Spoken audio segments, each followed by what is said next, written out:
ദൈവത്തിൻ്റെ വചനത്തിലേക്ക് നമുക്ക് നമ്മുടെ ശ്രദ്ധ തിരിക്കാം. നിങ്ങൾക്കേവർക്കും വളരെ പരിചയമുള്ള, ഏറ്റവും നന്നായി അറിയാവുന്ന ഒരു വേദഭാഗമാണ് ലൂക്കോസിന്റെ സുവിശേഷം 8-ാം അധ്യായം. അതിൻ്റെ 4 മുതൽ 15 വരെയുള്ള വാക്യങ്ങളിലെ സന്ദേശമാണ് ഞാൻ നിങ്ങളെ അറിയിക്കാൻ താല്പര്യപ്പെടുന്നത്. ഇന്ന് ഇതേ സന്ദേശമാണ് ഞാൻ തിരുവല്ലയിലും അറിയിച്ചത്. ഇന്നലെ രാത്രിയിൽ കർത്താവ് എൻ്റെ ഹൃദയത്തിൽ ഇത് സംബന്ധിച്ചൊരു പ്രകാശനം നൽകി. അതുകൊണ്ടാണ് ഇന്ന് പകൽ ഇത് ചിന്തയ്ക്കായി എടുത്തിരിക്കുന്നത്. ഈ വാക്യങ്ങളുടെ ഉള്ളടക്കത്തെ പൊതുവെ വിതയ്ക്കുന്നവൻ്റെ ഉപമയായിട്ടാണ് നമ്മൾ അറിയുന്നത്. എന്നാൽ എൻ്റെ ചിന്തയിൽ വിതയ്ക്കുന്നവൻ്റെ ഉപമ എന്ന തലക്കെട്ടിനേക്കാൾ ഭംഗി നിലങ്ങളുടെ ഉപമ എന്നതായിരിക്കും. ഈ ചർച്ചിലുള്ള എല്ലാവരും ഇത് പ്രസംഗത്തിൽ മാത്രം ചിന്തിക്കുകയല്ല, നിങ്ങൾ ദയവായിട്ടിത് വീട്ടിൽ ചെന്ന് വായിക്കണം, ആരാഞ്ഞൊന്ന് പഠിക്കണമെന്ന് ഞാൻ നിങ്ങളോട് അഭ്യർത്ഥിക്കുകയാണ്. എൻ്റെ മനസ്സിൽ പലപ്പോഴായി വന്നിട്ടുള്ള ഒരു ചിന്ത പ്രാരംഭത്തിൽ ഞാൻ പറഞ്ഞ ഈ വേദവാക്യങ്ങളിലേക്ക് നിങ്ങൾ ശ്രദ്ധ തിരിക്കുക. ഞാനിങ്ങനെ ഈ ആത്മീക ഗോളം വീക്ഷിക്കുന്ന ഒരാളാണ്. നിങ്ങളും എന്നെ പോലെ വീക്ഷിക്കുന്ന ആളുകൾ. എൻ്റെ മനസ്സിനെ വളരെ പ്രയാസപ്പെടുത്തുന്ന, ദുഃഖിപ്പിക്കുന്ന ഒരു വിഷയം, ശരിക്കും ദൈവവചനം പലയിടത്തും ഇല്ലല്ലോ. ആളുകൾ തെറ്റിദ്ധാരണയിലായി പോകുകയാണല്ലോ. അനേക പ്രഭാഷണങ്ങൾ ഞാൻ ശ്രദ്ധിക്കാറുണ്ട്. ഒരുപാട് പ്രസംഗങ്ങളൊക്കെ ഒരു സൂപ്പർഫിഷ്യലായിട്ടുള്ള ഉപരിപ്ലവ മേഖലയാണ്. പക്ഷെ ജനത്തിന് ഇതിനെക്കുറിച്ചൊരു നല്ല ബോധ്യമില്ല. ഒരു കൈയടിക്കുന്നു, വൈകാരികമായി ഇളകുന്നു, ഇങ്ങനെയൊക്കെ അങ്ങനെ പോവുകയാണ്. അപ്പം എൻ്റെ മനസ്സിൽ ഈ ജനം തെറ്റിദ്ധരിക്കപ്പെടുകയാണല്ലോ. സത്യവചനം ഇവർക്ക് ലഭിക്കാത്തത് നിമിത്തം യഥാർത്ഥ ആത്മീകതയിൽ നിന്ന്, ട്രൂ സ്പിരിച്വാലിറ്റിയിൽ നിന്ന് ഇവർ മാറിപ്പോകുമല്ലോ എന്നുള്ള ചിന്ത പലപ്പോഴും എനിക്കുണ്ടാകാറുണ്ട്. പക്ഷെ നാണയത്തിൻ്റെ മറുവശം, ഈ വചനമുണ്ടെന്ന് പറയുന്നിടത്തെന്താ നേരെ ചൊവ്വേ പലരും ജീവിക്കാത്തത് എന്ന് ഞാൻ വളരെ ചിന്തിച്ചിട്ടുണ്ട്. അപ്പൊ വചനമില്ലാത്തയിടത്ത് ധാർമ്മികമായോ ക്രിസ്ത്യൻ എത്തിക്സിൽ നിന്നൊക്കെ മാറിയ ആളുകൾ ഇടപെടുകയോ സംസാരിക്കുകയോ ഒക്കെ ചെയ്താൽ ഒരു ന്യായം നമുക്ക് പറയാൻ ഒക്കുന്നത്, വചനമില്ലല്ലോ, അവർക്ക് സത്യം അറിയത്തില്ലല്ലോ. പക്ഷെ വചനം ഉണ്ടെന്ന് പറയുന്ന ഇടത്ത് എന്തുകൊണ്ടാണ് ബൈബിൾ പറയുന്ന ധാർമ്മിക നിലവാരം, ക്രിസ്ത്യൻ എത്തിക്സ് പലർക്കും പുലർത്താൻ കഴിയാത്തത്? ഈ എൻ്റെ ചോദ്യത്തിൻ്റെ മറുപടിയാണ് ഇന്ന് നമ്മൾ ഒരുമിച്ച് ധ്യാനിക്കുവാനായിട്ട് പോകുന്നത്. അതുകൊണ്ട് വളരെ ശ്രദ്ധിക്കണം. വചനമുള്ള ചർച്ചിൽ എന്താണ് പ്രശ്നം? വചനമാണോ കുഴപ്പം? പ്രസംഗിക്കാണോ പ്രശ്നം? കേൾവിക്കാർക്കാണോ പ്രശ്നം? ഇതിൻ്റെ മറുപടി ഇവിടെ ഉണ്ട്.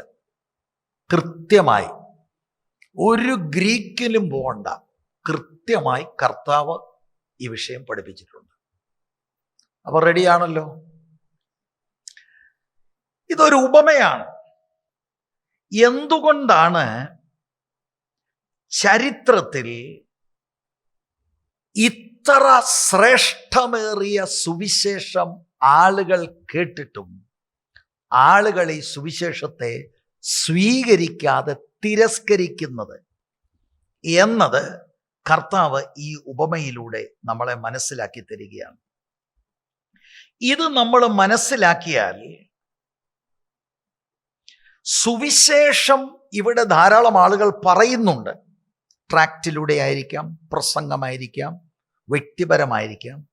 ഈ സുവിശേഷീകരണത്തിൽ നമ്മൾ ഓരോരുത്തരും അഭിമുഖീകരിക്കുന്ന പ്രതികരണങ്ങൾ സുവിശേഷത്തോടുള്ള ബന്ധത്തിൽ എന്തുകൊണ്ടാണ് ജനം അങ്ങനെ പ്രതികരിക്കുന്നത് എന്നുള്ളതിൻ്റെ മറുപടിയുടെയാണ്. കാരണം സുവിശേഷത്തിൽ എന്ത് മിസ്റ്റേക്കാണ്? സുവിശേഷം ശ്രേഷ്ഠമല്ലേ? ആളുകളുടെ നന്മയുണ്ടാകാനല്ലേ സുവിശേഷം പറയുന്നത്? നിത്യജീവന്റെ വാക്കുകളല്ലേ ഈ പറയുന്നത്? പിന്നെ എന്താണ് കേൾവിക്കാര് അത് ഏറ്റെടുക്കാത്തത്, അവർ തിരസ്കരിക്കുന്നത്? അവരുടെ പ്രതികരണത്തിൽ എന്തുകൊണ്ടാണ് പ്രശ്നമുണ്ടാകുന്നത്? ഈ വളരെ ലളിതമായ ഈ ഇലസ്ട്രേഷനിൽ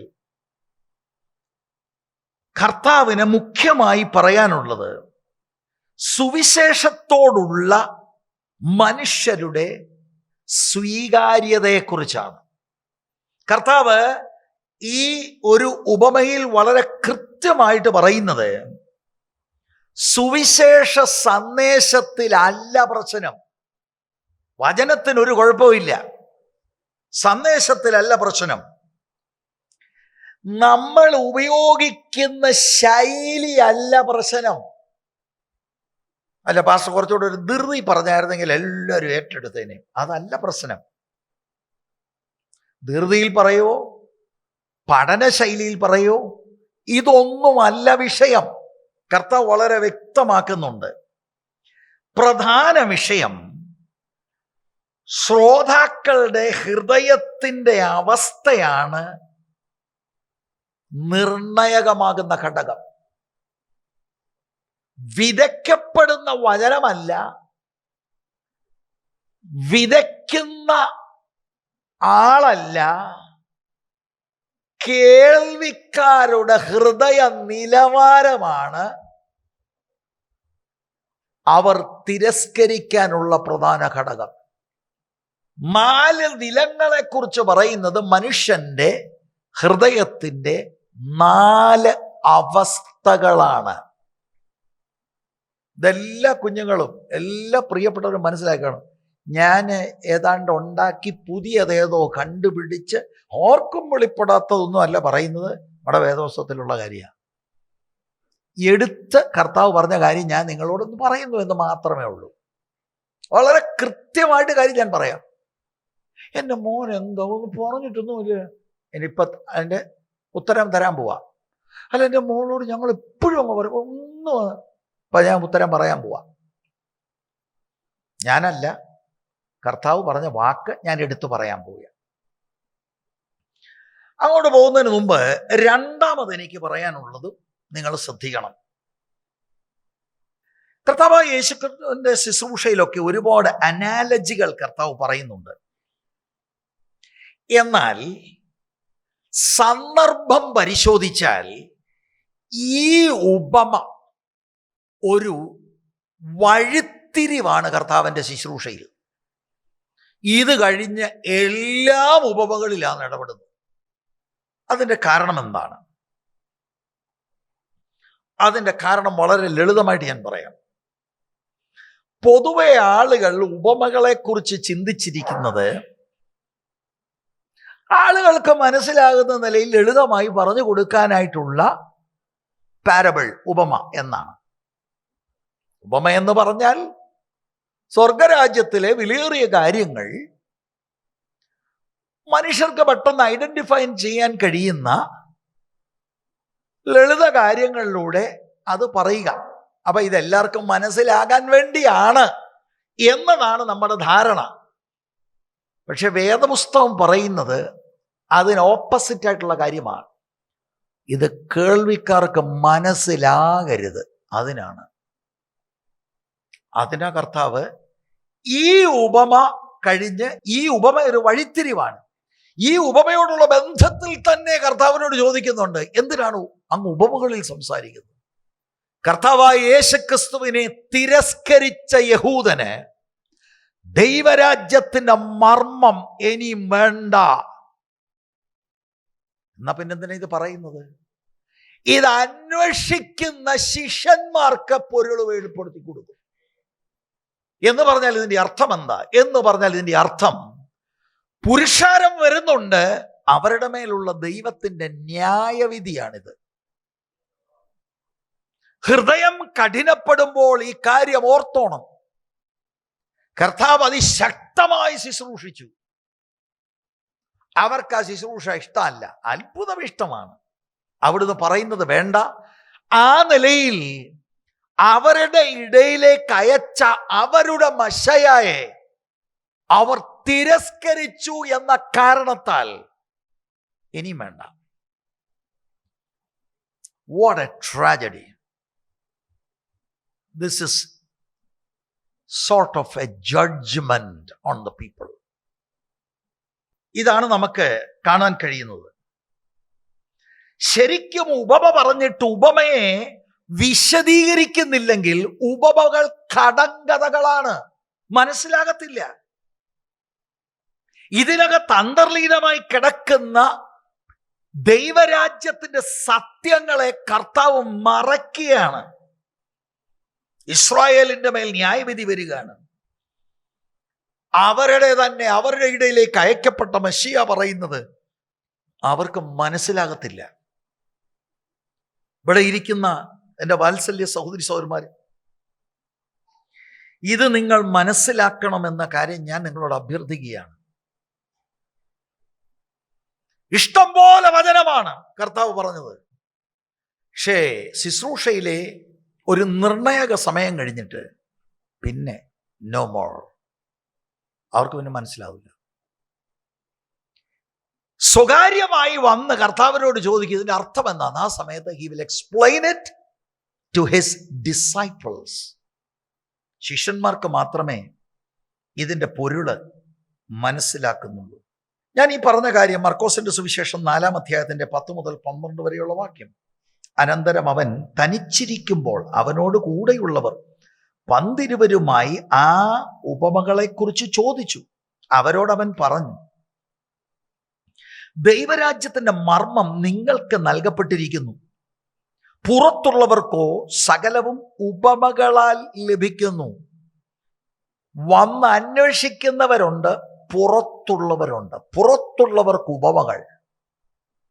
അവർ മനം തിരിയാതെയും അവരോട് ക്ഷമിക്കാതെയും ഇരിക്കത്തക്കവണ്ണം അവർ കണ്ടിട്ടും അറിയാതിരിപ്പാനും കേട്ടിട്ടും ഗ്രഹിക്കാതിരിപ്പാനും സംഗതി വരും. സ്തോത്രം. അപ്പൊ ഈ ഉപമയിൽ നമ്മൾ ഒന്നാമതായി വിതയ്ക്കുന്നവൻ വിത്ത് വിതയ്ക്കുകയാണ്. 4-ാം വാക്യം എന്താണ് വിത്ത്? പിന്നെ വലിയൊരു പുരുഷാരം ഓരോ പട്ടണത്തിൽ നിന്നും അവൻ്റെ അടുക്കൽ വന്നവരും ഒരുമിച്ച് കൂടിയപ്പോൾ അവൻ ഉപമയായി പറഞ്ഞത്, വിതയ്ക്കുന്നവൻ വിത്ത് വിതപ്പാൻ പുറപ്പെട്ടു. നമ്മൾ ഇതിനെ വ്യാഖ്യാനിക്കണ്ട. 11-ാം വാക്യത്തിൽ കർത്താവ് തന്നെ വ്യാഖ്യാനിക്കുന്നു. ഉപമയുടെ പൊരുളോ വിത്ത് ദൈവവചനം. വിതയ്ക്കുന്നതാരാ? കർത്താവ് വിതയ്ക്കുന്നവനാ. സുവിശേഷം പറയുന്ന എല്ലാവരും വിതയ്ക്കുകയാണ്. വൈഡർ കോണ്ടെക്സ്റ്റിൽ നമ്മളെല്ലാം ദൈവത്തിന്റെ വചനം വിതയ്ക്കുകയാണ്. കർത്താവിന്റെ റെപ്രസെന്റേറ്റീവായി നിന്നുകൊണ്ട് ദൈവത്തിന്റെ വചനം വിതയ്ക്കുകയാണ്. കോശിച്ചാന്റെ അവിടെ മിറ്റം കൺവെൻഷനിലും ദൈവത്തിന്റെ വചനമാണ് വിതയ്ക്കുന്നത്. ഓരോ വീടുകൾ, ആയിരക്കണക്കിന് വീടുകൾ 2024 ഇവിടെയുള്ള സഹോദരീ സഹോദരന്മാർ കയറി ട്രാക്റ്റ് കൊടുത്തു. പലയിടങ്ങളിൽ വ്യക്തിപരമായി സുവിശേഷം പറഞ്ഞു. വിത്ത് വിതയ്ക്കുകയാണ്. ആ നിലയിൽ കർത്താവിൻ്റെ പ്രതിനിധികളായിരിക്കുന്ന നമ്മളും വിതയ്ക്കുന്നവരാണ്. വിത്ത് ദൈവത്തിൻ്റെ വചനമാണ്. ഇനിയും ആ ഉപമയിലേക്ക് 4 നിലങ്ങൾ, അത് മനുഷ്യന്റെ 4 ഹൃദയ അവസ്ഥയാണ് കാണിക്കുന്നത്. മറക്കരുത്, ഞാൻ ആദ്യം പറഞ്ഞത് വചനമുള്ളിടത്ത് എന്തുകൊണ്ട് ആളുകൾക്ക് വചനം മനസ്സിലാക്കാൻ കഴിയാതെ ഇരിക്കുന്നു? അവർക്ക് എന്തുകൊണ്ട് ഈ വചന ശുശ്രൂഷ പ്രയോജനപ്പെടുന്നില്ല? That's the point. അപ്പൊ ബൈബിളിൽ നമ്മുടെ എല്ലാ ചോദ്യത്തിനും മറുപടിയുണ്ട്. എൻ്റെ മനസ്സിലെ വലിയൊരു ചോദ്യമായിരുന്നു, എടാ വചനമില്ല വചനമില്ല വചനമില്ല എന്ന് കുറെ ആളുകളെ കുറിച്ച് പറയുന്നു. ശരി, ഈ വചനം ഉണ്ടെന്ന് അവകാശപ്പെടുന്ന ഇടത്ത് എന്താണ് പ്രശ്നം? അതിനുള്ള മറുപടിയാണ്. ഒന്നാമത്തെ നിലം, 5-ാം വാക്യം, വിതയ്ക്കുമ്പോൾ ചിലത് വഴിയരികെ വീണിട്ട് ചവിട്ടിപ്പോവുകയും ആകാശത്തിലെ പറവജാതി അതിനെ തിന്നുകളയുകയും ചെയ്തു. അപ്പൊ ഒന്നാമത്തെ നിലം വഴിയരികെ വീണു. അതിന് ഒരു വാക്ക് വിളിക്കുന്നു മനുഷ്യരോടുള്ള ബന്ധത്തിൽ, പ്രതികരിക്കാത്ത കേൾവിക്കാരൻ. യോഗമുണ്ടോ? ഓ, നമ്മൾ വരാം. കസേര ഇടണോ? മൈക്ക് സെറ്റ് ചെയ്യണോ? എന്ത് വേണം? വചനത്തോട് ഒരു റെസ്പോൺസുമില്ല. അങ്ങനെ കുറെ ആളുകൾ വഴിയരികെ വീണത്. ഏതാ ഈ വഴി? വിതയ്ക്കുന്നവൻ വിത്ത് കൊണ്ട് വിതയ്ക്കുമ്പോൾ ഏതാ ഈ വഴിയരികെ? ഞാൻ മനസ്സിലാക്കുന്നത് നിങ്ങളോട് പറയാം. പുഞ്ചകൾ, കണ്ടമൊക്കെ നിങ്ങൾ കണ്ടിട്ടില്ലേ? ഈ കണ്ടത്തും വരമ്പുകളുണ്ട്. കണ്ടത്തെയും തമ്മിലൊക്കെ വേറിട്ട് നിർത്തുന്നത് വരമ്പുകളാണ്. ഈ വരമ്പിൽ യാത്ര ചെയ്യുന്ന ഇഷ്ടം പോലെ ആളുകളുണ്ട്. കണ്ടത്തിന്റെ ഉടമ മാത്രമല്ല, ഇത് വിതയ്ക്കുന്ന ആൾ മാത്രമല്ല. പണ്ട് കാലത്തൊക്കെ ഇക്കരയിൽ നിന്ന് അക്കരയോട്ട് പോകാൻ യാത്രക്കാരുടെ ഈ വരമ്പ് റോഡായിട്ട് ഉപയോഗിച്ചാണ് പോകുന്നത്. അങ്ങനെ ചവിട്ടി ചവിട്ടി കോൺക്രീറ്റ് പോലിരിക്കും. എല്ലാ ദിവസവും ഇഷ്ടം പോലെ യാത്രക്കാര് അതുവഴി സഞ്ചരിക്കുകയാണ്. അതാണ് ഈ വഴിയരികെ ഒരു കണ്ടത്തെയും മറ്റു കണ്ടത്തെയും ഒക്കെ തമ്മിൽ വേർതിരിക്കുന്ന വരമ്പുകൾ. അത് വളരെ കട്ടിയുള്ളതാണ്. വിതയ്ക്കുന്നവൻ ഒരു സഞ്ചിയുണ്ട്, തോളിൽ വള്ളിയിൽ സഞ്ചിയിടും. ആ സഞ്ചി മുന്നിലായിരിക്കും. കൈയിട്ട് വിത്തുകൾ എടുത്ത് അദ്ദേഹം ഇങ്ങനെ പാകിക്കൊണ്ടാണ് പോകുന്നത്.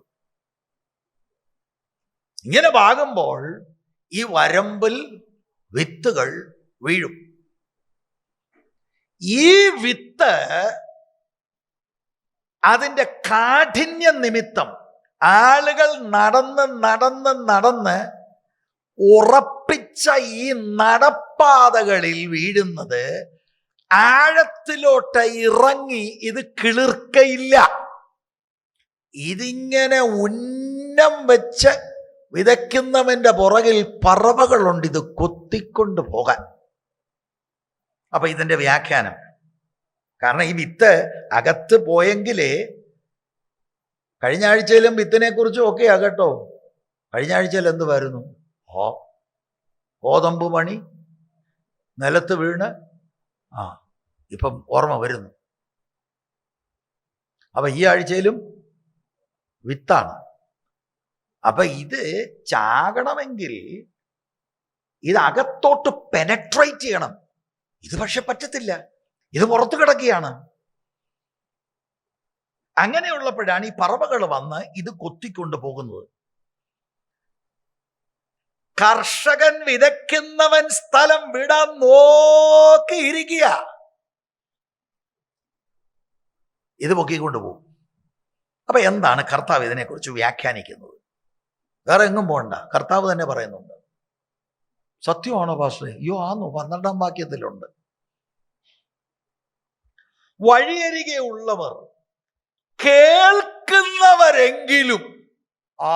കേൾവി അല്ല, ഞങ്ങൾക്ക് ഒരു വചനം ഇല്ല, ഞങ്ങൾ അവിടെ ആ വചനം പറയുന്നത്. കേൾക്കുന്നവർ എങ്കിലും അവർ വിശ്വസിച്ച് രക്ഷപ്പെടാതിരിപ്പാൻ ഭയങ്കര പോരുണ്ട്. പിശാച് വന്ന് അവരുടെ ഹൃദയത്തിൽ നിന്ന് വചനം എടുത്തു കളയും. അപ്പം ഒരു കൂട്ടരുടെ ഹൃദയം ചവിട്ടി ചവിട്ടി ചവിട്ടി മെതിച്ച് ചവിട്ടി കോൺക്രീറ്റ് ആയിരിക്കുക. ദൈവവചനം പറഞ്ഞാലോ വായിച്ചാലോ അന്തർ നെയ് ജായേഗ. എന്തിനാ ഹിന്ദി പറഞ്ഞത്? മലയാളം മനസ്സിലാകാത്തതുകൊണ്ട്. സ്തോത്രം. പുറത്തേക്ക് കിടക്കുക. അതെന്തോ പക്ഷേ ഈ ചവിട്ട് ചവിട്ട് ചവിട്ടെന്ന് പറഞ്ഞാൽ പറയാം.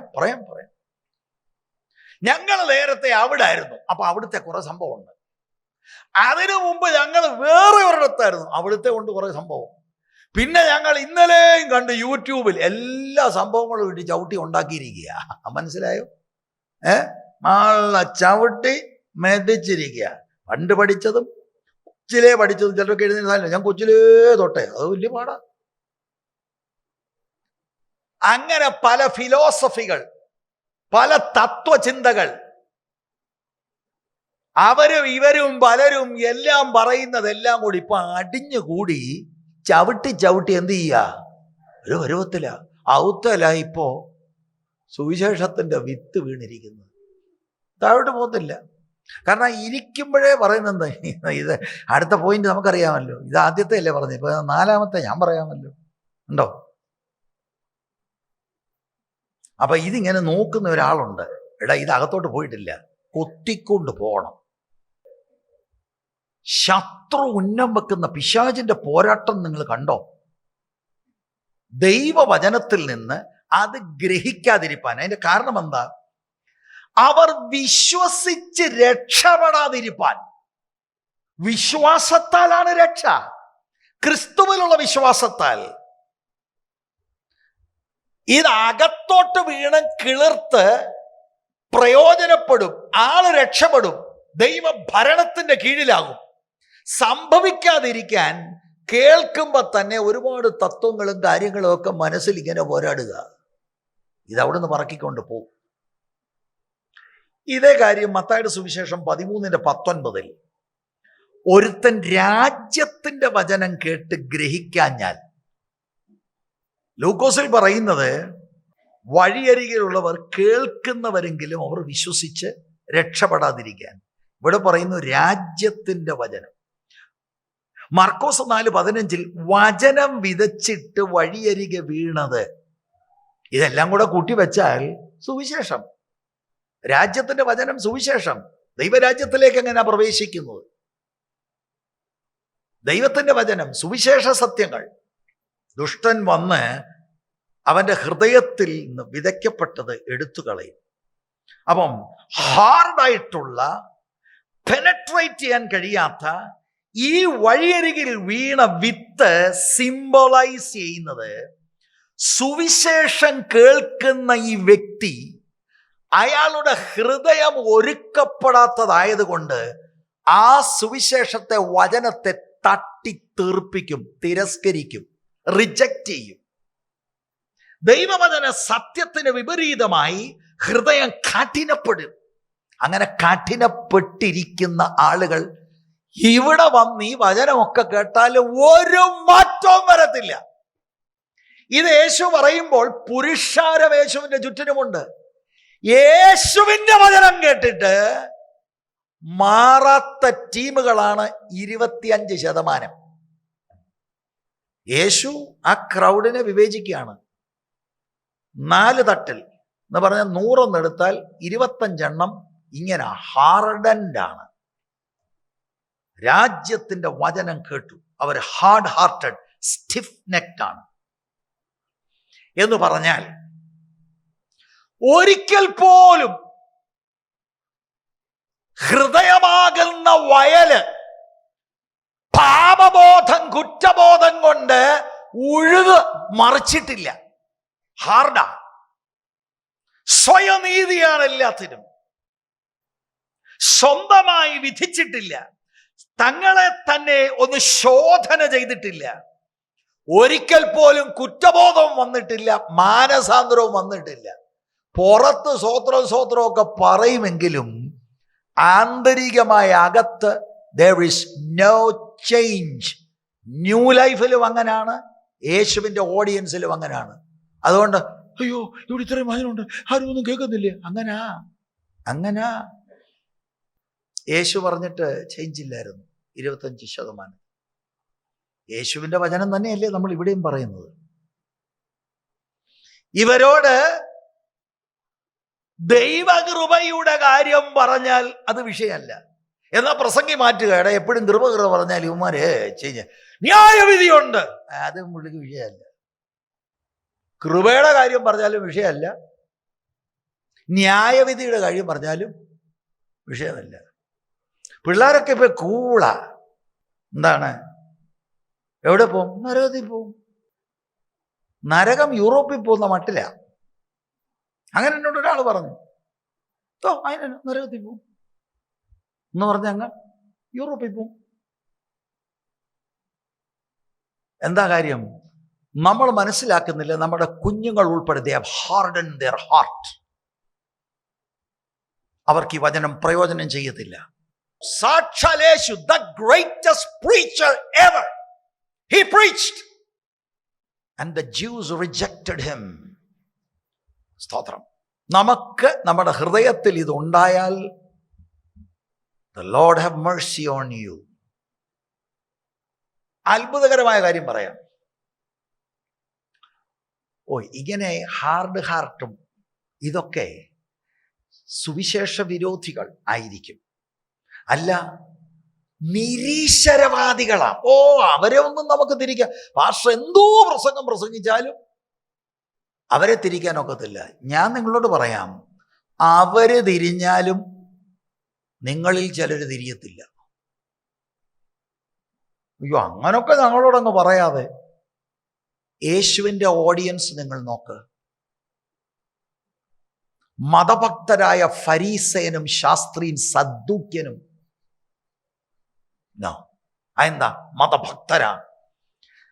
അവർക്കറിയാം വചനം, അവരുടെ വ്യാഖ്യാനം വേറെയാണ്. What are you going to teach us? You have hardened your heart. And the services here will not benefit you. മനസ്സിലാക്കൂ സഹോദരിമാരെ, സഹോദരന്മാരെ. ദൈവത്തിൻ്റെ വചനം എത്ര കൃത്യമായിട്ടാണ്. ഒടുവിൽ കർത്താവ് അവരുടെ മനസ്സിനെ ടോട്ടലായിട്ട് ഷട്ട് ചെയ്തു.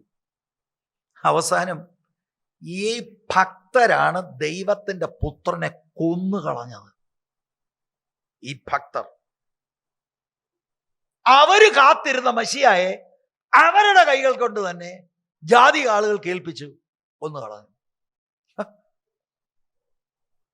എന്തൊരു ട്രാജഡിയാണ് അല്ലേ?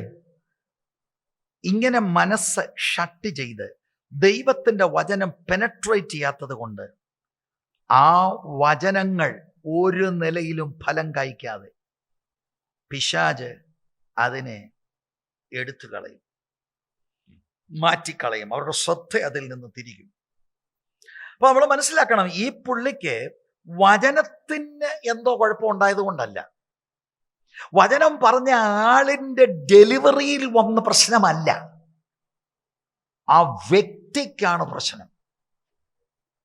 Why are you not saved? Because you love sin. വെളിച്ചത്തെക്കാൾ ഇരുട്ടിനെ സ്നേഹിക്കുന്നത് കൊണ്ടാണ് നമ്മുടെ തലമുറകൾ മാനസാന്തരപ്പെട്ട് രക്ഷിക്കപ്പെടാത്തത്. എന്താണ് നിങ്ങളിൽ പലർക്കും ചേഞ്ച് ഇല്ലാത്തത്? Because you love darkness more than you love light, the truth. That's the problem. അവർ സ്റ്റിഫ് നെക്ഡ് ആണ്. ദൈവിക കാര്യം അവർക്കൊരു വിഷയമല്ല, ആത്മിക കാര്യം വിഷയമല്ല, സുവിശേഷത്തെക്കുറിച്ചൊന്ന് ചിന്തിക്കാൻ അവർ തയ്യാറല്ല. ഇങ്ങനെയുള്ള മനുഷ്യർ സഭയെ വന്നിട്ട് ഇവരുടെ മനസ്സിലൂടെ ഓടുന്ന ചിന്ത എന്താണ് അറിഞ്ഞുകൂടാ. ചിന്തയല്ലേ, നമുക്കതിന് ചിന്ത പിടിക്കാൻ ഇൻസ്ട്രുമെന്റ് വല്ലതും ഉണ്ടോ? ഒന്ന് കടുപ്പിച്ച് കണ്ടോ നീ ചിന്തിക്കുന്നത് എന്ന് പറയാൻ ഇവിടെ ഒരു ഇൻസ്ട്രുമെന്റും ഇല്ല. എല്ലാവരും വന്ന് നല്ല നിലയിലൊക്കെ ഇരിക്കും. മനസ്സിൽ കൂടെ പോകുന്നത് എന്താന്ന് സ്വർഗത്തിൽ ചെല്ലുമ്പോഴേ അറിയത്തുള്ളൂ. സ്തോത്രം. എന്ത് പറഞ്ഞാലും കൊള്ളാം, അവരുടെ ഫിലോസഫികൾ, അവർ പഠിച്ച കുറെ സാധനങ്ങൾ ഇത് തലമണ്ടയ്ക്കകത്തിരിക്കുകയാണ്. അത് വിട്ടുകൊടുക്കത്തില്ല. അതിനെ ഒന്ന് ഉഴുതു മറിക്കാൻ അവരനുവദിക്കത്തില്ല. എങ്ങനെയാണ് ഈ പിശാച് വന്ന് ഈ വചനം കൊത്തിക്കൊണ്ടൊക്കെ പോകുക എന്ന് പറഞ്ഞാൽ, how to make an application? എങ്ങനെയാണ് ഇത് നമ്മൾ Satan snatched away the seed? അതെങ്ങനെയാണ് പറയാം, ശ്രദ്ധിക്കാം. ഒരു ആപ്ലിക്കേഷനാണ്. ശക്തമായി ഇങ്ങനെ ദൈവവചനം പറയുക. അതിനിടയ്ക്ക് ഇപ്പോൾ ഒരു ഡിസ്റ്റർബൻസ് ഉണ്ടായി, 2-3 പേര് അങ്ങോട്ട് പോയി. അപ്പം എന്ത് ചെയ്തു? എന്തായിരുന്നു പുള്ളി പ്രസംഗിച്ചേ? പോയി, മറ്റേത് പോയി. മനസ്സിലായോ?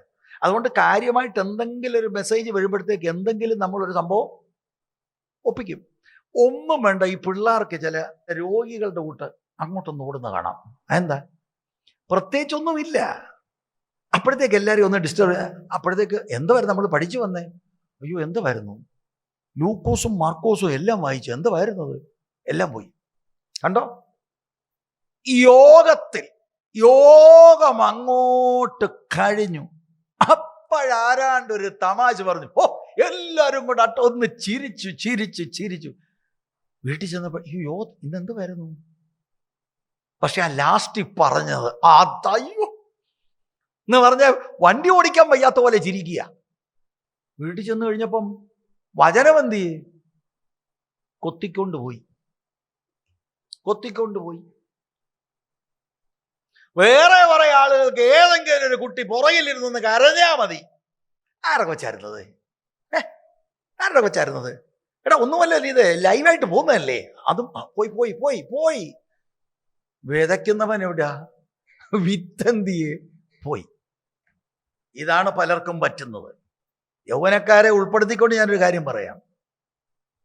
ഇവിടെ ഇരിക്കുമ്പോഴോ ഇറങ്ങുമ്പോഴോ ഇന്ന് ക്രിക്കറ്റിൻ്റെ സ്കോർ അറിഞ്ഞോ? കഴിഞ്ഞു. വിതയ്ക്കുന്നവൻ എന്ത് ചെയ്യും? ഒന്നിൽ വേൾഡ് കപ്പ്, അല്ലെങ്കിൽ ബാഡ്മിൻ്റൻ്റെ കപ്പ്, അല്ലെങ്കിൽ ക്രിക്കറ്റ് കപ്പ്. കപ്പിനകത്താക്കിയല്ല, വചനമാ വിതയ്ക്കുന്നത്. എന്തെങ്കിലും ഗുണമുണ്ടായോ? ഉണ്ടായോ? എന്താ പറ്റിയത്? ഇങ്ങനെയാ മറ്റോൻ പൊക്കിക്കൊണ്ട് പോകുന്നത്. വേറെ ചിലര് വരുന്നത് ഇതൊന്നുമല്ല വിഷയം. ആരെങ്കിലും പുതുതായിട്ട് വന്നിട്ടുണ്ടോ? പുതുതായിട്ട് ഇൻഷുറൻസിന് ഈ മാസം ഒരാളെ കൂടെ ജോയിൻ ചെയ്യിപ്പിക്കണം.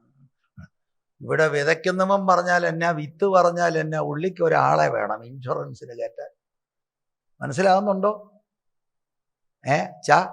മമേ ഇവിടെ ഈ പണി കൊണ്ട് വരരുത്. ഇൻഷുറൻസ്, ആംബേ, പിന്നെന്താ ഒരുപാട് ഐറ്റംസ് ഉണ്ട്. അത് വേറെ ഇടത്ത് വല്ലതും പൊക്കോണം. ഇവിടെ പണി നടക്കത്തില്ല. മറ്റോ പൊക്കിക്കൊണ്ട് പോവാ. അത് ആംബേ. ഇൻഷുറൻസ്, ചിലർ ഇൻഷുറൻസ് എന്ന് പറയാൻ അറിയത്തില്ല. ഇൻഷുർ. ഇപ്പൊ അതിനാന്ന് തോന്നുന്നു അവരെ എൻഷുർ ഇറക്കിയിരിക്കുന്നു. ഇത് കൊത്തിക്കൊണ്ട് പോകുന്ന വിധം ഞാൻ പറയുക. യോഗത്തിൽ ഇങ്ങനെ വചനം പറയുകയാണ്. വിതയ്ക്കുന്നവന്റെ ഉപമ. ശത്രു കൊത്തിക്കൊണ്ട് ഇതെല്ലാം കേട്ടു. ശരിയാ. അങ്ങോട്ട് ഇറങ്ങുന്ന നമുക്ക് ഒരുമിച്ച് ഇന്നങ്ങ് ലഞ്ച് കഴിച്ചാലോ? കഴിഞ്ഞു. ലഞ്ചെന്ന് കേട്ടതോടുകൂടി ചില ചാപ്പാട് ലഞ്ച്.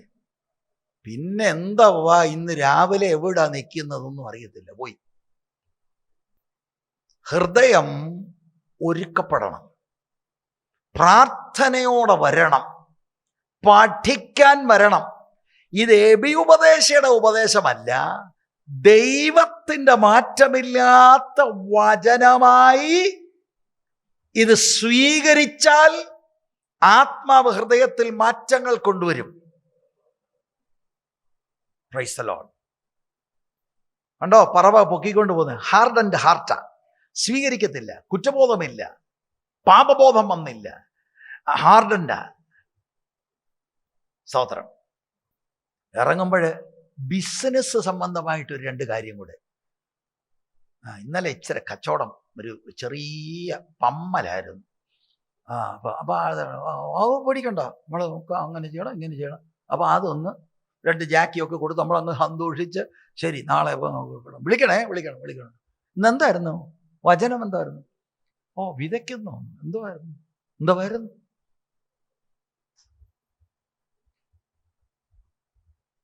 എന്തിനാ വന്നേ?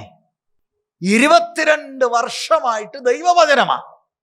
എന്തെങ്കിലും പ്രയോജനം വന്നോ? 66 പുസ്തകം ഉണ്ടെന്നൊക്കെ ബൈബിൾ മനസ്സിലായി. സ്തോത്രം.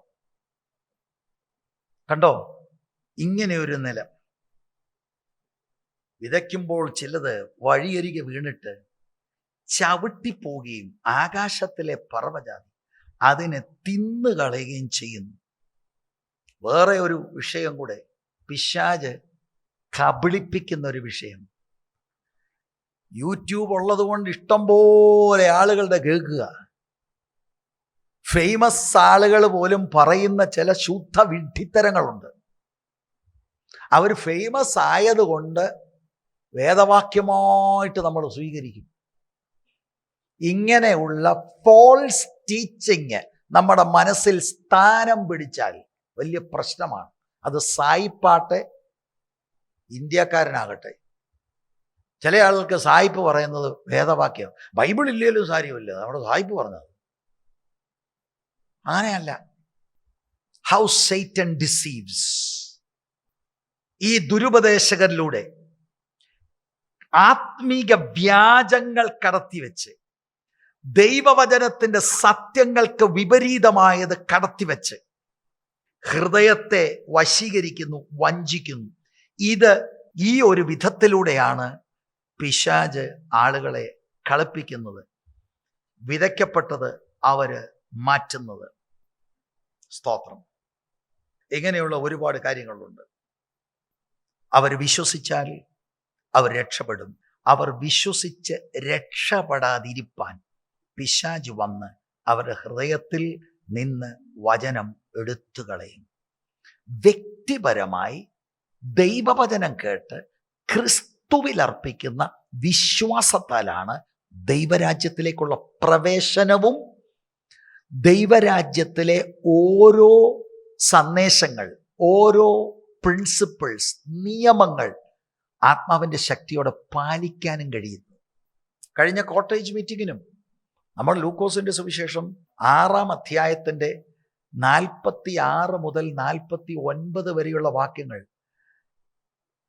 എൻ്റെ വചനം കേട്ട് അനുസരിക്കുന്നവർ, കേട്ടേച്ച് അനുസരിക്കാതെ ഇരിക്കുന്നവൻ്റെ അനുഭവങ്ങൾ, അതിനോട് വളരെ സാമ്യമായി കിടക്കുന്ന കാര്യമാണ്. ഞാൻ ഇംഗ്ലീഷ് ബൈബിളിൽ ഇത് വാസ്തവത്തിലൊന്ന് റൗണ്ട് ചെയ്തു. 12-ാം വാക്യത്തിലെ ദ വൺ ഹൂ ഹിയർ, 13-ാം വാക്യത്തിൽ ones who receive the word will with joy when they hear. അതിന്റെ 14-ാം വാക്യത്തിൽ for those who hear. അതിന്റെ 15-ാം വാക്യത്തിൽ who hear. ആവർത്തിച്ച് ഹിയറിംഗ് പ്രോബ്ലം ഉണ്ടാകരുത്. ഔദാരികമായി ധാരാളമായി ദൈവത്തിന്റെ മാറ്റമില്ലാത്ത വചനം പറയുന്ന ഇടത്തിരുന്ന് നഷ്ടപ്പെട്ടു പോകരുത്. ശത്രുവിന് ഇടം കൊടുക്കരുത്. ഇത് പിറക്കിക്കൊണ്ട് പോകാൻ അനുവദിക്കല്ല്. ഹൃദയം ഒരുക്കപ്പെടണം. അപ്പൊ ഇതിനകത്തൊന്ന് മനസ്സിലാക്കുക, 4-ൽ-1 25% ആളുകൾ ഈ ടൈപ്പിലുള്ളവരാണ്. You just can't do anything with them. The problem is not in the word. വിത്തിന്റെ പ്രശ്നമല്ല, വിതച്ചവന്റെ പ്രശ്നമല്ല, ആ നിലം ശരിയല്ല. അവർ ഒരുക്കപ്പെടണം. രണ്ടാമത്തെ നിലം, മറ്റ് ചിലത് പാറമേൽ വീണ് മുളച്ചു, നനവില്ലായികയാൽ ഉണങ്ങിപ്പോയി. എൻ്റെ മനസ്സിലൊരു ചിന്ത വന്ന് നിങ്ങൾ എന്നോട് ക്ഷമിക്കണം കേട്ടോ. ഒരു ചിന്ത, ഇവിടെയൊക്കെ വചനം കേട്ടവരാ, പക്ഷെ വചനം കേൾക്കുമ്പോൾ ഉറങ്ങിയവരെ കുറിച്ച് എവിടാ? പിന്നെ നമ്മുടെ ഇടയിൽ ആരും ഉറങ്ങുന്നില്ല. അവിടെ ഇടയ്ക്ക് പ്രാർത്ഥിക്കും. ഈ അടുത്തിടെ ഒരു പ്രഭാഷകൻ പറയുന്നത് കേട്ടു, ദയവേത് ഇനി നിങ്ങൾ തുടർന്ന് പുസ്തകം വായിക്കാതെ എന്നെ നോക്കാൻ. കാരണം അല്ല, ഇതിങ്ങനെ വായിച്ചുകൊണ്ടിരിക്കുക. സ്തോത്രം. പാറമേൽ വീണു, അതാണ് രണ്ടാമത്തെ വകുപ്പ് പാറമേൽ വീണത്. 6-ാം വാക്യം ഒന്ന് വായിക്കാമോ? 6-ാം വാക്യം. മറ്റു ചിലത് പാറമേൽ വീണ് മുളച്ച് നനവില്ലായകയാൽ ഉണങ്ങിപ്പോയി. പാറമേൽ വീണതാണ് സെക്കൻഡ് സോയിൽ, റോക്കി സോയിൽ. പാറ സ്ഥലത്ത് വിതയ്ക്കപ്പെട്ടതോ. ഇവരെ നമുക്ക് വിളിക്കാൻ കഴിയുന്ന പേര് ഉപരിപ്ലവമായ കേൾവിക്കാരൻ. ആദ്യത്തെ കേൾവിക്കാരൻ ആരാണ്? പ്രതികരിക്കാത്ത കേൾവിക്കാരനെ. എന്നോ നിങ്ങൾ പറഞ്ഞു, അല്ലെ പിന്നെ വല്ല 666 എന്നൊക്കെ പറഞ്ഞാൽ അല്ലേ? ഇത് ഉപരിപ്ലവമായ കേൾവിക്കാരൻ. ഇതിൻ്റെ വ്യാഖ്യാനം നമ്മുടെ വാഴ്ത്തപ്പെട്ട കർത്താവ് പറയുന്നത് നിങ്ങളൊന്ന് ശ്രദ്ധിക്കുക. യേശു തന്നെ ഈ കാര്യം വ്യാഖ്യാനിക്കുന്നുണ്ട്, വേറെ എങ്ങും നമ്മൾ പോകണ്ട. 13-ാമത്തെ വാക്യം, പാറമേലുള്ളവരോ കേൾക്കുമ്പോൾ വചനം സന്തോഷത്തോടെ കൈക്കൊള്ളുന്നവർ, എങ്കിലും അവർക്ക് വേരില്ല.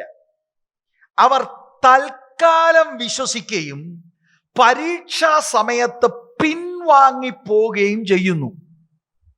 25% അങ്ങനെയുള്ളവരാ. മത്തായി ഇത് എഴുതുമ്പോൾ പാറസ്ഥലത്ത് വിതയ്ക്കപ്പെട്ടതോ ഒരുത്തൻ വചനത്തെ കേട്ടിട്ട് ഉടനെ സന്തോഷത്തോടെ കൈക്കൊള്ളുന്നത് ആകുന്നു. എങ്കിലും വേരില്ലാതിരിക്കയാൽ അവൻ ക്ഷണികനത്രേ.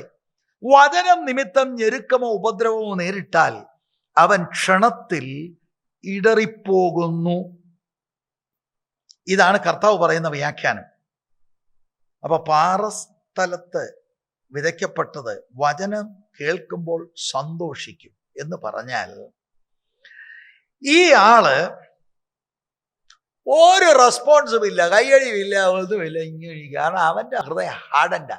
ഇതങ്ങനല്ല, ഞങ്ങൾ വൈകാരികമായി ഇളവും, ഭയങ്കര സന്തോഷം. മെസ്സേജ് കേൾക്കുമ്പോൾ വൈകാരിക തലത്തിൽ മാത്രം മെസ്സേജ് ഉൾക്കൊള്ളുന്നവർ, ഡീപ്പ് റൂട്ടഡ് അല്ല, ഇമോഷണൽ ആണ്. 1 മണിക്കൂർ ഞാനും കരച്ചു. അതുകൊണ്ട് തന്നെ സോപ്പോട്ട് പ്രശ്നം വന്നപ്പോൾ നിൽക്കാനൊക്കത്തില്ല. ഈ കരച്ചിലും കൊണ്ട് വചനം വേണം. ഞാനങ്ങ് ഭയങ്കര വേദന, അതങ്ങ് സ്പോഞ്ച് കൊണ്ട് ഒപ്പിയെടുത്ത് മാറ്റുന്നു. നല്ലതാണ്, അത് വേണം. പക്ഷേ അടുത്ത പ്രശ്നം വരുമ്പോൾ നിൽക്കാനൊക്കത്തില്ല. പാറസ്ഥല, വേരില്ല, ഭയങ്കര ഉണർവ് പോലെ തോന്നും, നിൽക്കത്തില്ല. ഇമോഷണൽ. ഇന്ന് മിക്കയിടത്തും പറ്റിയത് ഇമോഷണൽ ചാർജിങ് ആണ്. ഒരു കാരണവശാലും നിൽക്കത്തില്ല. ഈ സോയില്, ഈ നിലം കാണിക്കുന്നത് സൂപ്പർഫിഷ്യൽ ഇമോഷണൽ അനുഭവം, ഷാലോ ഹാർട്ട്. അവർക്കുണ്ടായ ആ പാപബോധമൊക്കെ അവർക്ക് കൺവിക്ഷൻ അല്ല, ഡീപ്പ് റൂട്ടഡ് കൺവിക്ഷൻ അല്ല, ഉപരിതലത്ത് മാത്രം. ശരിയാ, നിലനിൽക്കത്തില്ല. ചിലര് വാടിപ്പോകും. അവരേത് വാക്ക് വേണേൽ പറയും. വിശ്വാസ പ്രഖ്യാപനത്തിന് ഇന്നു മുതൽ കർത്താവിനെ ഇതെല്ലാം പറയും. പക്ഷെ ആക്ച്വലി ഹൃദയത്തിൽ വിശ്വാസമില്ല. ശരിക്കും യേശുവിനെ അനുഗമിച്ചാൽ കൊടുക്കേണ്ട വിലയെക്കുറിച്ച് ചിന്തിക്കാതെ യേശുവിന്റെ വക്കൽ വരുന്ന ആളുകൾ, they have not counted the cost. ഉപരിപ്ലവതലം. ഇൻഫാക്ട് ഇവരിൽ പലരും, നിങ്ങളിൽ പലരെ പോലെ ചിന്തിച്ചത്, കർത്താവിൻ്റെ കൂടെ ഇറങ്ങി തിരിച്ചാൽ റോസാപ്പൂ മെത്തയാണ്, കടഭാരവും മാറി, എല്ലാ പ്രശ്നവും മാറി, പിന്നെ നമ്മളിങ്ങനെ പോവുക. ആ തെറ്റിദ്ധാരണയാണ് കൊടുത്തിരിക്കുന്ന പലർക്കും. ഇതിന് വേരില്ല, ഡീപ്പല്ല. എന്തെങ്കിലും ക്രിസ്തു നിമിത്തമോ ആത്മീകത നിമിത്തമോ ഒരു ചോദ്യം ഉന്നയിച്ചാൽ, പീഡനം വന്നാൽ നിലനിൽക്കത്തില്ല. സ്തോത്രം. ഇവർക്ക് ആഴമേറിയ മാനസാന്തരം ഉണ്ടായിട്ടില്ല. ആഴമേറിയ പാപത്തെക്കുറിച്ചുള്ള കൺവിക്ഷൻ അവർ നഷ്ടപ്പെട്ടു പോയവരാണെന്നുള്ളതിനെ കുറിച്ചുള്ള കൺവിക്ഷൻ, കർത്താവ് അവരെ ക്ലെൻസ് ചെയ്യുമെന്നുള്ള ഉറപ്പ്, ഇതൊന്നും വന്നിട്ടില്ല.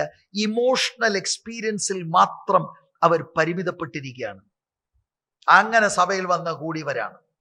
ഇത് വളരെ ഒരു ഡേഞ്ചറസ് അനുഭവമാണ്.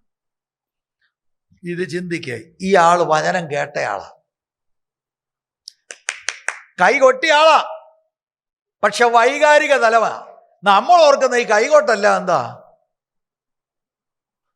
കൈ കൊട്ടിയില്ലല്ലോ, ഒരു ഗുമ്മില്ലല്ലോ. കൈ കൊട്ടിപ്പിക്കുക എന്നുള്ളതാണ് പ്രസംഗികളുടെ ചുമതല. ആദ്യം തന്നെ ടെക്സ്റ്റ് വായിക്കുന്നതിന് മുമ്പ് ചില പ്രസംഗികൾ ഇപ്പൊ ചെയ്യുന്ന ഒരു നയം കൈ കൊട്ടിക്കുക. വിശ്വസിക്കുന്നവർ മാത്രം കരം ഉയർത്തുക. എന്തൊക്കെ വിഷയങ്ങളാണ് നടുവിൽ. ഇന്ന് രാത്രി കർത്താവ് നമ്മൾ നടുവിൽ ഉണ്ട്. വിശ്വസിക്കുന്നവർ മാത്രം ഉറക്കെ പറയുക. ഇത് വിശ്വസിച്ചല്ലേ ഇവിടെ വന്നിരിക്കുന്നത്. അതിൻ്റെ ഓളമെന്ന് പറയുന്നത് ഇങ്ങനെയുള്ള ഉപരിപ്ലവ തലം ഇറക്കി ആളുകളെ ഒരു വൈകാരിക തലത്തിൽ ഡ്രമ്മപ്പ് ചെയ്യുക. സാധുക്കളായ സഹോദരിമാർക്ക് എന്നാ പറഞ്ഞാലും കൈയടിക്കാനിരിക്കുക. ഇതൊന്നും പറയണ്ട, അല്ലാതെ തന്നെ ചിലരെ കാണുമ്പോൾ തന്നെ നമുക്കൊരു കയ്യടിയില്ല. ഒന്നും ചെയ്യണ്ട, മുന്നോട്ട് വന്നു കഴിഞ്ഞാൽ അപ്പോഴത്തേക്ക് കയ്യടി. കാരണം ഏതാണ്ടുണ്ട്. യേശുവിൻ്റെ വാക്കുകൾ കേട്ടവരിൽ 50% കാര്യം ഇപ്പൊ ഞാൻ പറഞ്ഞു. 25 പേര് കഠിനപ്പെട്ടവരാ. ഒരു പ്രവൃത്തി അവരുടെ ഇല്ല. They don't respond. മറ്റേ കൂട്ടരെ റെസ്പോണ്ട് ചെയ്യുക, പക്ഷെ ഡീപ്പല്ല, വേരില്ല. ഈ പാറമേൽ എന്നൊക്കെ പറയുമ്പോൾ നിങ്ങൾ തെറ്റിദ്ധരിക്കരുത്. ഈ വിതയ്ക്കുന്നവൻ പോകുമ്പം വയലിലല്ല ഇങ്ങനെ പാറ കിടക്കുകയാണെന്ന് അർത്ഥമല്ല. ഈ കല്ലുകളൊക്കെ നീക്കം ചെയ്തിട്ടാണ് വിതയ്ക്കുന്നത്. പക്ഷേ ചില ഏരിയകളിൽ, പാലസ്റ്റൈനിലെ ഈ വിതയ്ക്കുന്ന ഇടങ്ങളിൽ 2 ഇഞ്ച് ഒക്കെ താഴെ ഈ ബെഡ് റോക്സ് ആണ്. അതുകൊണ്ട് ഖനമില്ല സോയിലിന്. ഇത് മുളച്ചു വരുമ്പോഴായിരിക്കും ഭയങ്കര ചൂടടിക്കുന്നത്. അതിനെയാണ് കർത്താവ് പറയുന്നത്, വചന നിമിത്തമുള്ള കഷ്ടതകൾ നിൽക്കത്തില്ല. ഞങ്ങളങ്ങ് പള്ളിയിലോട്ട് പോവാ. എന്തോ പറ്റി? എല്ലാവരും ബെന്തിക്കോസുകാരി എന്ന് വിളിച്ചു. കൊള്ളാം. പിന്നെ എന്തിനാ ഇങ്ങോട്ട് വന്നേ? ഞാനും ഓർത്തത്. എന്തോ ഓർത്തു നീ? ചിലര് ഗൾഫിൽ ബെന്തിക്കോസാ, ഇവിടെ വരുമ്പോഴോ വേറെ ഏതാണ്ട് കോസ്ത. എന്തത്? ഉറപ്പില്ല ഒന്നിനെ കുറിച്ചും. എന്തിനാ വന്നത്? അവിയലാന്നോ അല്ല, സാമ്പാറാന്നോ അല്ല, പിന്നെ എന്തോടെ ഇത്? ദൈവവചനം മനസ്സിലാക്കണം, നിലം ഒരുക്കപ്പെടണം, ഹൃദയം ഒരുക്കപ്പെടണം. We must have a conviction about the truth of the word of God. Conviction ഇല്ലാതെ ഉപരിപ്ലവ തലമാണെങ്കിൽ പിടിച്ചു നിൽക്കാൻ ഒക്കത്തില്ല. ശോധനകൾ വരും. ഈ വേറെ ചിലരുടെ ചിന്ത ഞാൻ പറഞ്ഞല്ലോ, as if nothing is happening. I accepted the Lord Jesus. So what? അതുകൊണ്ട് ഈ ലോകത്തിലെല്ലാം ശരിയാകത്തില്ല. When you accepted the Lord Jesus, eternal life ആണ് നിങ്ങളുടെ വാഗ്ദത്തം. തീർച്ചയായിട്ടും അഭിമുഖീകരിക്കുന്ന വിഷയങ്ങളുടെ മേൽ അവിടുന്ന് സഹായിച്ച് തരണം ചെയ്യാനുള്ള കൃപ നമുക്ക് ദൈവം തരും. അല്ലാതെ ഏതോ ഒരു ബബിൾ സിറ്റിയിൽ കൊണ്ടെത്തിച്ചിരിക്കുകയാണ്. കൊടുങ്കാറ്റുമില്ല, ഒന്നുമില്ല. അങ്ങനെയല്ല ക്രിസ്തീയ ജീവിതം. ആരെങ്കിലും തെറ്റിദ്ധാരണ തന്നിട്ടുണ്ടെങ്കിൽ മാറണം. ശരിയായ ധാരണ നമുക്കുണ്ടാകണം. ക്രിസ്തുവിനെ അനുഗമിക്കുന്ന നിമിത്തം പ്രശ്നങ്ങൾ ഉണ്ടാകും. ലോകം യേശുവിനെ പകച്ചെങ്കിൽ നമ്മളെ പകയ്ക്കും, പള്ളി ഭ്രഷ്ടരാക്കും, ദേഹ ഉപദ്രവം ചെയ്യും. ഞാൻ ഓർത്തില്ല അങ്ങനെ. എന്നാ ശരിയായിട്ട് ബൈബിൾ പഠിക്കണം, അല്ലാതെ ഇമോഷണൽ അല്ല. അപ്പൊ ഞാൻ ഇങ്ങനെ പറയുമ്പോ അപ്പൊ നമുക്ക് ഇമോഷൻ ഇല്ലേ? അവിടെയാണ് balance. We are emotional beings. കൈകൊട്ടുക, ചാടുക, ഉറക്ക ഹല്ലേലൂയ അതൊക്കെ പറയണം. ഇതെല്ലാം ഉണ്ട്. മനുഷ്യന് വികാരമുണ്ട്. പക്ഷേ ഉറപ്പിച്ച് അടിത്തറ എവിടാ? അടിത്തറ ബൈബിളിലെ വചനത്തിൽ. ഇന്ന് ആരോഗ്യമുണ്ട്, ഇന്ന് ഐ എം ഓക്കെ, ഉച്ചഭക്ഷണമുണ്ട്. നാളെ ഇതില്ലാതിരിക്കുമ്പോൾ അവിടെയും ഹല്ലേലൂയ പറയത്തക്കവണ്ണമുള്ള ബൈബിൾ അടിത്തറ എനിക്കുണ്ടാകണം. That's the point. അല്ലാതെ എല്ലാവരും മയിൽക്കുറ്റി പോലെ ഇരിക്കണമെന്നല്ല വാദിച്ചത്. നമ്മൾ കൈ ഓർത്ത് ദൈവത്തിന് സ്തോത്രം ചെയ്യുന്നു, കൈ അടിക്കുന്നു, ഇതൊക്കെ ഇതിനകത്തുള്ളതാണ്. പാട്ട് പാടുന്നു, ദൈവവചനം കേൾക്കുന്നു. കൃത്രിമമായിട്ടൊന്നും ചെയ്യണ്ട. As the Holy Spirit leads you. പക്ഷെ വേർ ഈസ് യുവർ ഫൗണ്ടേഷൻ? അടിസ്ഥാനം എവിടെയാ? ഞങ്ങളോർത്ത് ആ കുടുംബവും ഈ കുടുംബവും പോകുന്നോടെ ഞങ്ങളൂടെ അങ്ങ് പോകും. അയ്യോ, അവരായിരുന്നു വണ്ടി ഓടി, നമ്മുടെ അതുവഴിയാ. അപ്പൊ ഞാനും ഓർത്ത് പിന്നെ അങ്ങനെ അങ്ങ് പോയേക്കാവുന്നു. അപ്പൊ അവരെയും ഇവരെയും അവരുടെ വണ്ടിയും കണ്ടതാ അല്ലേ? അങ്ങനെ ഒരു 25% ഇതിനകത്തുമുണ്ട്. ചോദ്യം ഇതാ, എന്തുകൊണ്ട് ദൈവവചനം വാരി വിതറുന്നിടത്ത് ദൈവം ആഗ്രഹിക്കുന്ന നിലവാരത്തിൽ ഫലം കായ്ക്കുന്നില്ല? ഒന്ന്, ഹാർഡനിങ് ഓഫ് ഹാർട്ട്. രണ്ട്, സൂപ്പർഫിഷ്യൽ ഫെയ്ത്ത്. നിലനിൽക്കുന്നില്ല, താൽക്കാലികം, ഒരു സമയത്തേക്ക് വിശ്വസിക്കുന്നു. അപ്പൊ ഞാനിത് പറയുന്നുണ്ട്, ഇത് ഞാനിങ്ങനെ എക്സ്പോസ് ചെയ്യുന്നു. ഇതുകൊണ്ടും അവർ മാറില്ല. അവർക്ക് എപ്പോഴും അടുത്ത യോഗത്തിനൊരു വൈകാരിക ഇളക്കം വേണം. പാട്ടൊന്നുമില്ലാതെ നമ്മളിങ്ങനെ വചനം, ഇന്നൊരു ഇതില്ലായിരുന്നു. എപ്പോഴും they need something to stir them up. അല്ലല്ലോ, അല്ലെങ്കിൽ വരണ്ടായിരുന്നു. യേശു പുരുഷാരത്തോട് പറയുകയാണിത്, തുറന്ന് കാര്യം പറയാം. മനസ്സിലാകുന്നുണ്ടോ? ഇതാണ് നമ്മുടെ സ്ഥിതി. ഇങ്ങനെയാണെങ്കിൽ ദൈവം ആഗ്രഹിക്കുന്ന ഫ്രൂട്ട് നമ്മളിൽ ഉണ്ടാകത്തില്ല. നമ്മൾ എന്ത് ചെയ്യണം? വചനത്തെ കുറ്റം പറഞ്ഞിട്ട് കാര്യമില്ല, വിതയ്ക്കുന്നവനെ കുറ്റം പറഞ്ഞിട്ട് കാര്യമില്ല. നമ്മൾ കുറ്റം ഏറ്റെടുക്കണം. ഞാൻ ഒരുക്കപ്പെട്ടിട്ടില്ല. എന്നോട് കഴിഞ്ഞ ദിവസം ഒരു ബഹുമാന്യനായ ദൈവദാസൻ, അദ്ദേഹത്തിൻ്റെ ബൈബിൾ കോളേജ് അനുഭവം തൊട്ട് അദ്ദേഹം എന്നോട് പറഞ്ഞതാണ്. ദൈവം ഉപയോഗിക്കുന്ന ഒരു ദൈവദാസൻ, അദ്ദേഹം ഒരു ക്ലാസ്സിന് നേതൃത്വം കൊടുക്കുമ്പോൾ അലക്ഷ്യമാക്കി അദ്ദേഹത്തിൻ്റെ ആ നേതൃത്വത്തെ കളിയാക്കുന്ന ഒരു രംഗം. ആദ്യം അദ്ദേഹത്തിന് വലിയ പ്രശ്നമുണ്ടായി. പക്ഷെ കുറെ ഗ്യാപ്പിന് ശേഷം അദ്ദേഹം എന്നോട് പറയാ, പാസ്റ്റർ, ഇതിനകത്ത് ഗുണമുണ്ടായത് അവരെക്കാൾ എനിക്കാ. ദൈവം എന്നെ പഠിപ്പിച്ച് എങ്ങനെയാണ് പ്രതികരിക്കേണ്ടത്. കണ്ടോ ആ ദൈവദാസൻ പറഞ്ഞത്? സ്തോത്രം. അദ്ദേഹം പഠിച്ചു. We have to change. നിങ്ങൾക്കൊന്നും മനസ്സിലാകുന്നില്ല, ഒന്നും മനസ്സിലാകുന്നില്ല. വിതയ്ക്കുന്നവൻ എന്ന് പറഞ്ഞാൽ മനസ്സിലായോ?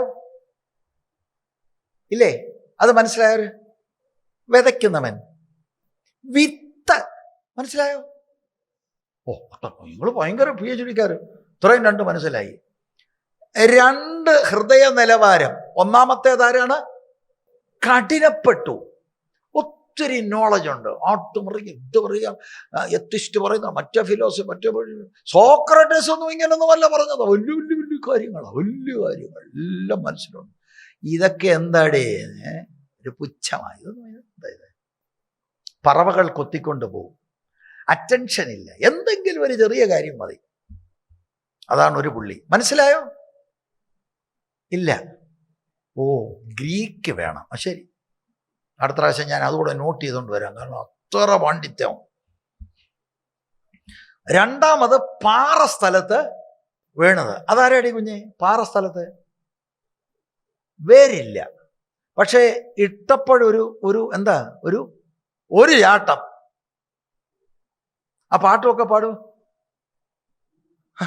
അപ്പൊ നമ്മളെന്തോ ഓർത്തു, ഓ ഓ ഓ ഓ സ്വതന്ത്രം. അപ്പൊ ചെറിയൊരു വിഷയം വന്നപ്പോ എന്ത് ചെയ്തു? 2 ആഴ്ചയായിട്ട് കാണുന്നില്ല. എന്താ ആൻറ്റി കണ്ടില്ലല്ലോ? വന്നില്ലെന്നേ ഉള്ളൂ. അല്ല, ഞാൻ അതാ ചോദിച്ചത്, എന്താ വരാഞ്ഞേ? എന്തോ പറയാനാ പാസ്റ്ററെ. അപ്പൊ എവിടെയാ അടിത്തറ? കർത്താവിലും അവിടുത്തെ വചനത്തിനുമല്ലേ നമ്മുടെ ഫൗണ്ടേഷൻ. പുതുതായിട്ട് സ്നാനപ്പെടാൻ പോകുന്ന കുഞ്ഞുങ്ങളെല്ലാം ഇത് മനസ്സിലാക്കിക്കോണം മോളെ. സ്നാനം കഴിഞ്ഞു ഫുൾ സ്റ്റോപ്പ് അല്ല, ക്രിസ്തീയ ജീവിതത്തിൻ്റെ ഒരു തുടക്കമാണ്. മാനസാന്തരപ്പെട്ട് കർത്താവിൽ അർപ്പിച്ച വിശ്വാസം പിന്നെ സ്നാനപ്പെടുന്നു. അത് ഫുൾ സ്റ്റോപ്പ് അല്ല, ഇറ്റ് ഈസ് എ ബിഗിനിങ്. കണ്ണുകൾ ദിവസം അടയ്ക്കാം, നമ്മളെ തന്നെ താഴ്ത്താം പ്രിയരെ. ഇതിപ്പോൾ ഞാൻ പറഞ്ഞതുകൊണ്ട് ഞാൻ നിങ്ങളോട് ഈ സന്ദേശം പറയുമ്പോൾ ഇത് എന്നോട് ഇടപെട്ടതാണ്. ഹിയറിങ്ങിനകത്ത് കാര്യമുണ്ട്. ഹിയറിങ്. ഈ 4 കൂട്ടം ആളുകളും കേട്ടിട്ട് കുറെ ചെയ്തവരുണ്ട്, പാറമേൽ അടിസ്ഥാനമിട്ടത്. ഒന്നും ചെയ്യാത്ത, റെസ്പോണ്ട് ചെയ്യാത്ത ആളുകളുണ്ട്, ഒരു ഫലവും പ്രതീക്ഷിക്കേണ്ട. 3ാമത്തെ ആളുകളാണ് മുള്ളിനിടയിൽ വീണത്. ഈ ലോകത്തിൻ്റെ കെയർ, ധനത്തിൻ്റെ വഞ്ചന, പ്ലഷേഴ്സ്, ഇത് 3 ഞെരുക്കിക്കളഞ്ഞു. 4ാമത്തേതാണ് നല്ല നിലത്ത് വീണത്. നിലമൊരുങ്ങണം. വിത്തിന്റെ കുഴപ്പമല്ല, പ്രസംഗിയുടെ കുഴപ്പമല്ല, നല്ല നിലത്ത് വീഴണം. ഒരുക്കപ്പെട്ടാണ് വരേണ്ടത്. കുറവുകളെയൊക്കെ ദൈവസന്നിധിയിൽ ഏറ്റുപറഞ്ഞ് ആരോടും വാശിയോ വൈരാഗ്യമോ വെച്ച് പുലർത്താതെ, കർത്താവെ എനിക്ക് വന്നാൽ ആദ്യത്തെ വാക്ക് മുതൽ എനിക്ക് ഇത് മനസ്സിലായി നോട്ട് എഴുതുക മാത്രമല്ല, ഇതെനിക്കനുസരിച്ച് ജീവിപ്പാൻ അവിടുത്തെ ആത്മാവിനാൽ എന്നെ നിറയ്ക്കണമേ എന്ന് പറയണം.